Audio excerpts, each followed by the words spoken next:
Saya itu istri sirinya, Pak Teddy Minahasa. Kalau katanya kawin siri, kita tantang, tunjukkan dong foto nikahnya. Ketika Linda mengatakan ada hubungan spesial, semuanya dalam kontrolnya Linda.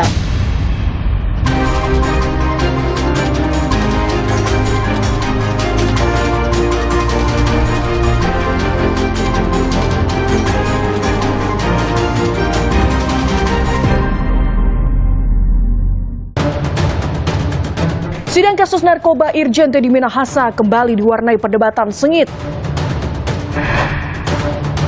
Linda Pugiastuti mengaku istri siri Irjen Teddy Minahasa, pakar mikroekspresi, angkat bicara. Kebakaran depo Pertamina Pelumpang, Jakarta Utara menelan korban jiwa. Sejumlah orang masih dalam pencarian. Halo saudara, bagaimana kabar Anda? Semoga Anda selalu sehat. Kami, laporan khusus, kembali menemani Anda selama 30 menit ke depan. Bersama saya, Gracia Adur. Inilah laporan khusus lengkapnya. Sidang kasus narkoba Irjen Teddy Minahasa kembali diwarnai perdebatan sengit. Penasehat hukum terdakwa Teddy Minahasa dengan ahli dari BNN berbeda penafsiran teknik membongkar jaringan narkotika. Hakim pun turun tangan menengahi perdebatan keduanya. Nulis terawas dan tidak ada narasi saya tawas di selanjutnya kan tidak ada Pak. Iya. Berarti bukan maksudnya tawas sabun itu ya, bukan? Simpulkan sendiri Pak. Nggak sekalian gula batu. Sidang lanjutan kasus peredaran narkotika jenis sabu terdakwa Irjen Teddy Minahasa kembali digelar Senin kemarin di Pengadilan Negeri Jakarta Barat. Jaksa menghadirkan ahli dari Badan Narkotika Nasional atau BNN, Komjen Pol Purnawirawan Ahwil Lutan. Ahwil menyebut pembelian terselubung narkotika wajib disertai surat perintah Kapolri atau pejabat yang ditunjuk. Tanpa surat perintah pembelian dianggap liar. Atau pembelian terselubung. Apa maksudnya itu? Di Undang-Undang 2297 disebutkan teknik penyidikan, penyerahan dan diawasi dan teknik pembelian terselubung hanya dapat dilakukan berdasarkan atas perintah tertulis Kepala Kepolisian Negara Republik Indonesia atau pejabat yang ditunjuk. Jadi di sini jelas sekali, malah yang ditunjuk itu pejabatnya cukup tinggi. Jadi surat perintah ini adalah hukumnya wajib. Jadi kalau tanpa surat perintah, ini berarti liar. Bukankah narkoba itu harus dibawa, pura-pura dibawa untuk menjebak si bandar? Perdebatan penasehat hukum terdakwa Irjen Teddy Minahasa dengan ahli dari BNN pun menjadi sorotan. Keduanya berbeda penafsiran teknik control delivery atau teknik membongkar jaringan narkotika. Hakim pun turun tangan menengahi perdebatan keduanya. Jadi kontrol yang arti delivery itu kan penyerahan. Metodenya namanya kontrol delivery. Apa yang mau untuk menangkap si bandar ini, bukankah narkoba itu harus dibawa, pura-pura dibawa untuk menjebak si bandar? Kalau secara teori itu adalah satu hal yang tidak boleh, Pak. Betul, Pak. Bagaimana menangkap narkoba kalau si kurirnya hanya datang membawa bakpao atau kue tart? Ya. Jadi begini Pak, ya.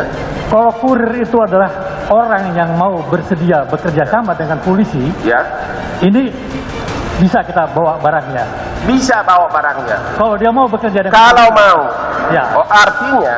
Kalau dia tidak mau, itu hal lain. Artinya Bapak sekarang. Penasehat hukum, tunggu dulu dia menjawab. Ya. Terus, tunggu dia jawab dulu. Ya, kami pun belum bisa catat. Di akhir sidang, suasana mencair kala terdakwa Teddy Minahasa mengaku pusing. Pernyataan tersebut pun mengundang gelak tawa. Itulah pendapatnya, simpulkan. Gelak. Silakan, ada pertanyaan lagi?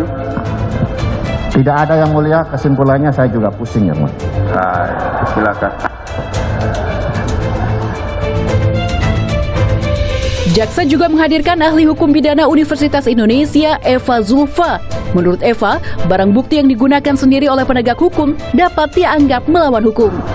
Sehingga ada beberapa di antaranya ini oknum barangkali yang mulia kemudian menggunakan bukti itu untuk dirinya sendiri. Nah, ini barangkali contoh gitu ya.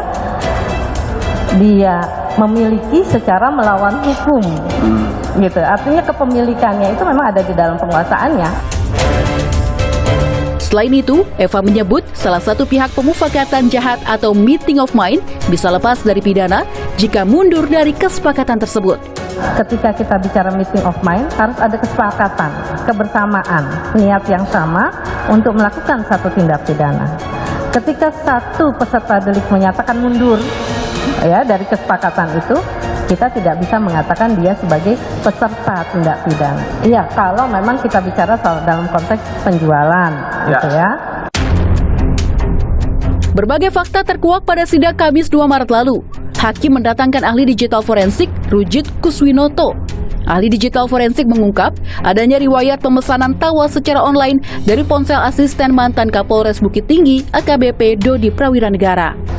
Riwayat akun Tokopedia Wan Arif ditemukan transaksi pesanan atau pembelian dalam kurung tawas dengan berat 1,3 kg sejumlah 10 buah pada tanggal 3 Juni 2022 jam 13.57 jam 1 siang dari akun Toko Sentral Kimia dengan mencantumkan nama penerima Wan Arif AKBP Dodi Prawira Kapolres Kep 18 Mentawai. Padahal dalam persidangan sebelumnya pada Rabu 1 Maret lalu, Teddy berkelit memerintahkan Dodi mengganti barang bukti narkoba dengan tawas. Mengacu pada percakapan yang diungkap di persidangan, Teddy menyebut ia menulis Trawas, yakni nama daerah di Jawa Timur, bukan Tawas. Yang tertulis adalah Trawas dengan huruf T besar. Itu artinya nama sebuah tempat, yaitu salah satu kecamatan di Mojokerto, bukan Tawas. Saudara Jaksa Penuntut Umum sangat objektif. Yang kami garis bawahi adalah di mana letak kata perintah. Jawaban Teddy mengundang tanda tanya penasihat hukum terdakwa AKBP Dodi. Tapi maksud saudara menuliskan itu tawas atau terawas? Trawas. Baik. Kalau yang dimaksud terawas itu sepengetahuan saksi apa? Sebuah kota di Mojokerto. Sebuah kota di Padang. Berarti baik, apakah Lanjutkan. tawas tersebut diganti dengan kecamatan? Loh, Ya. ini menghina pengadilan yang mulia. Baik, silakan. Coba kuasa hukum ketawa di depan sidang pengadilan. Baik, sebentar, saksi. Ketawa yang mulia. Silakan kesimpulannya nanti. Iya. Nulis Trawas dan tidak ada narasi saya tawas di selanjutnya kan tidak ada, Pak. Iya. Berarti bukan maksudnya tawas sabun itu ya, bukan? Simpulkan sendiri, Pak. Nggak sekalian gula batu. Perdebatan juga terjadi antara Teddy dengan penasihat hukum terdakwa Dodi, Adriel Viari Purba, karena diminta bertobat. Sumpah ini bukan ritual belaka. Saya sampaikan sekali lagi secara moral, masih ada waktu dan kesempatan untuk bertobat saksi. Bukan itu. Ya, Saudara itu bukan stop. pendeta. Stop. Baik, majelis. Saksi, saya kan sudah stop. Kalau saya sudah masuk, semuanya harus tahan diri, ya. Linda Pujastuti alias Anita Cepu, saksi mahkota dalam kasus narkoba Irjen Teddy Minahasa, membeberkan keterangan mengejutkan di persidangan. Linda mengaku sebagai istri siri Irjen Teddy Minahasa. Lantas, bagaimana pakar mikroekspresi membaca gestur Linda atas pengakuannya itu? Saya itu istri sirinya, Pak Teddy Minahasa. Biarpun beliau tidak mengakui. Terima kasih yang mulia. Linda Pujastuti alias Anita Cepu menjadi saksi mahkota dalam kasus narkoba mantan Kapolda Sumatera Barat Irjen Teddy Minahasa. Dalam persidangan terungkap, Linda sebagai informan yang membocorkan transaksi narkoba kepada polisi. Profesi pekerjaannya apa sebenarnya? Saya banyak membantu polisi. Membantu polisi? Iya, sebagai agen. Sebagai? Agen, informan. Informan. Iya. Teddy Minahasa mengaku mengenal Linda Pujastuti yang kerap dipanggil dengan sebutan Mami saat masih kuliah. Sekitar tahun 2005 atau 2006. Iya.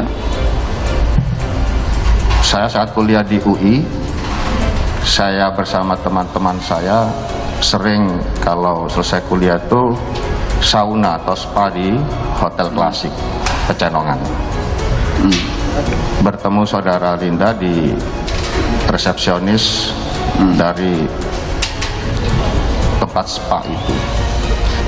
Di 2022, 3 tahun kemudian, yang bersangkutan masih ingin menawarkan proyek penjualan pusaka ke Raja Brunei Darussalam.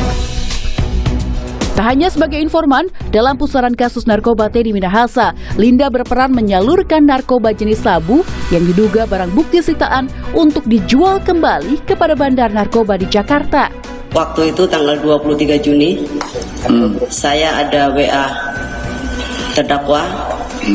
Saya ingin ikut bekerja kembali ke Brunei Darussalam untuk menawarkan keris pusaka terdakwa.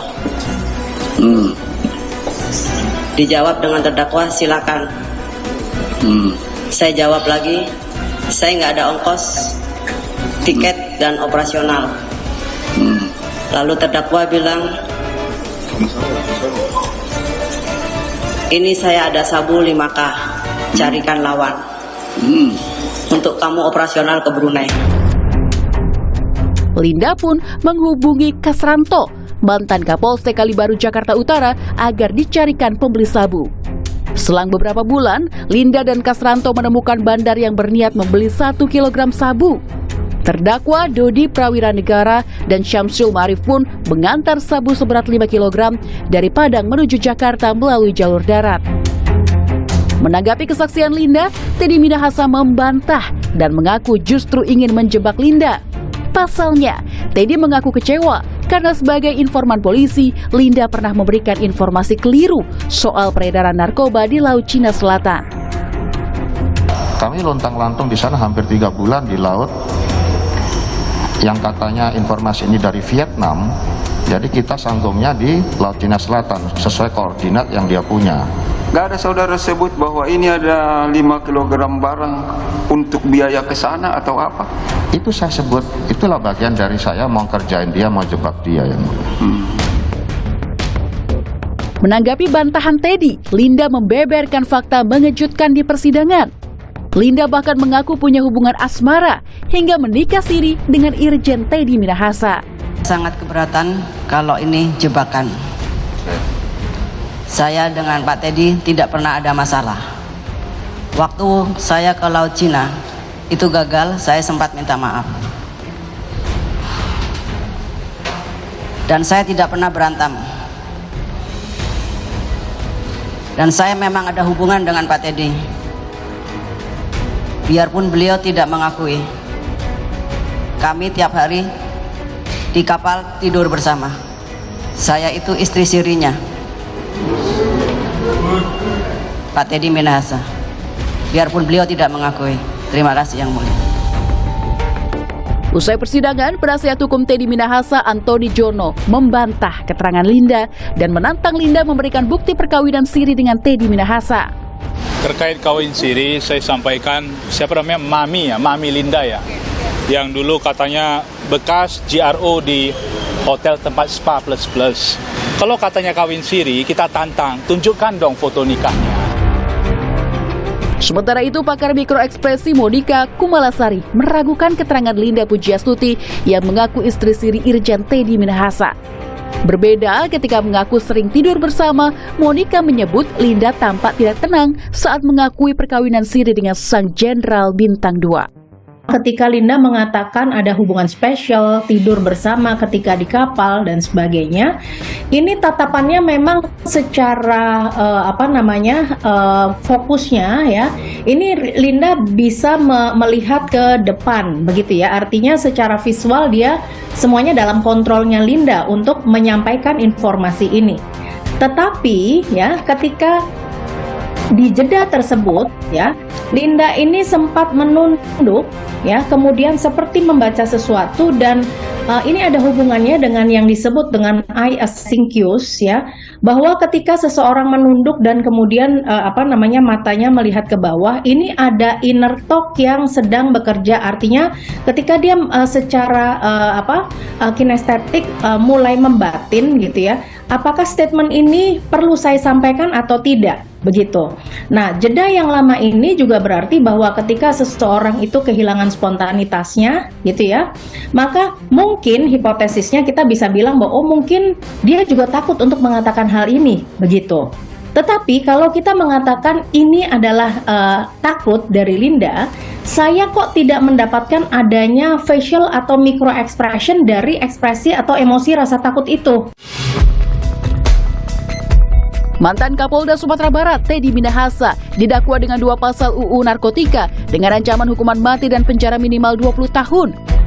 Kendati telah menyandang status terdakwa, Teddy belum menjalani sidang etik. Polri menyatakan masih menunggu keputusan sidang berkekuatan hukum tetap atau inkrah. Sementara anggota Kompolnas Pungki Indarti menilai Teddy Minahasa layak dijatuhi sanksi pemberhentian tidak hormat. Selain karena kasus narkoba yang menjeratnya, ditambah lagi adanya dugaan perselingkuhan. Saudara, kebakaran depo Pertamina Pelumpang di wilayah Koja, Jakarta Utara menelan korban jiwa. Sejumlah orang masih dalam pencarian petugas gabungan. Sementara itu, status tanah zona berbahaya depo Pertamina yang menjadi permukiman warga kini menjadi sorotan. Presiden Joko Widodo sempat menyinggung agar warga yang berada di zona berbahaya untuk direlokasi. Pelan-pelan, pelan-pelan. Lihat saudaranya, jangan panik. Meledak Pertaminanya, ya Allah. Kebakaran depo Pertamina Pelumpang di wilayah Koja, Jakarta Utara pada Jumat malam menelan korban jiwa. Berdasarkan data Koramil 01 Koja per 5 Maret, sebanyak 19 orang meninggal dunia dan 49 warga mengalami luka-luka. Sejumlah orang dikabarkan hilang dan masih dalam pencarian petugas gabungan. Polisi pun masih menyelidiki penyebab kebakaran depo Pertamina Pelumpang yang menyebabkan puluhan rumah hangus terbakar.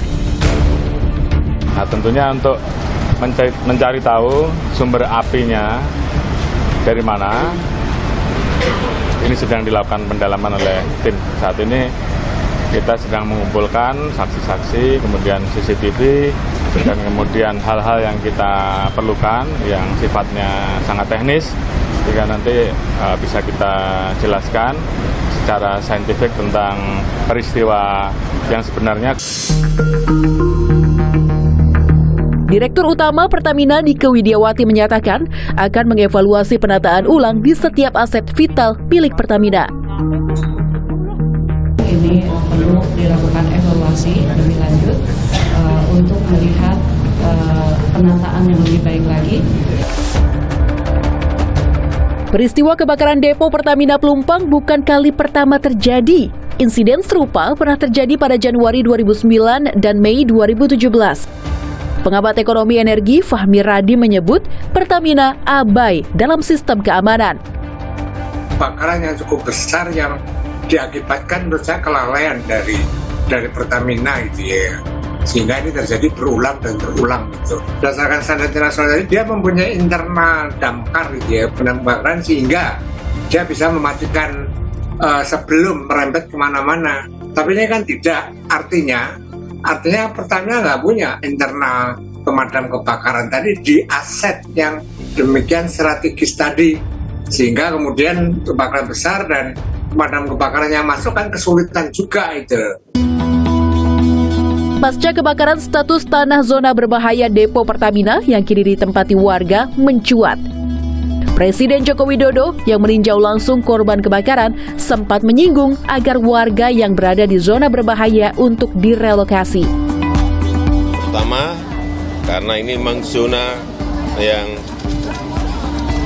bahaya, tidak bisa lagi ditinggali, tetapi harus ada solusinya.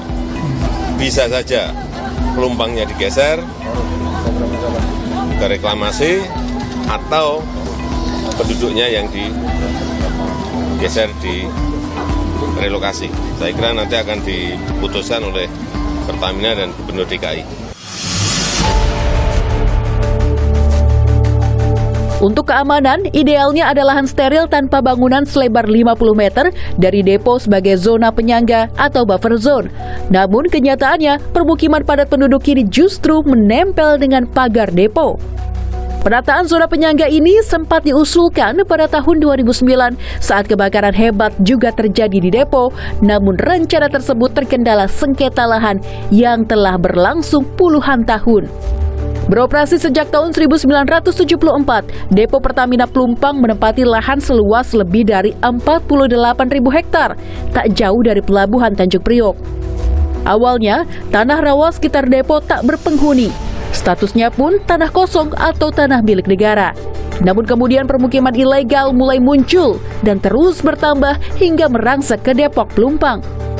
Puluhan tahun tinggal dan bekerja di kawasan Depo Pelumpang yang juga dikenal sebagai Kampung Tanah Merah. Warga kini mengantongi legalitas administratif berupa KTP, KK, dan IMB sementara dari pemerintah. Wacana relokasi warga untuk menjauhkan permukiman dari Depo Pertamina Pelumpang pun mendapat tanggapan beragam dari warga. Kalau untuk saya pribadi pengen mau pindah dari sana. Ya kalau untuk warganya pindah dari sini, kan pemerintah berarti siap menyediakan tempat untuk warganya. Jadi saya nggak mau tetap di situ, habis pindah kemana udah pernah. Jadi cuma yang kata aja yang ditata ulang lah. Pemerintah melalui Menteri BUMN Erick Thohir akhirnya memutuskan Depo Pertamina Pelumpang dipindahkan ke Tanah Pelindo yang siap dibangun pada akhir 2024. Jarak buffer zone sejauh 50 meter pun akan dibangun dari depo ke permukiman demi keamanan dan keselamatan masyarakat. Bahwa kilang akan kita pindah ke Tanah Pelindo. Ya, kilang akan pindah ke Tanah Pelindo. Nah, kita sudah koordinasi dengan Pelindo, itu lahannya akan siap dibangun akhir 2024. Informasi tadi sekaligus menutup perjumpaan kita. Saya Gracia Adur, pamit undur diri. Jaga selalu kesehatan Anda. Sampai jumpa.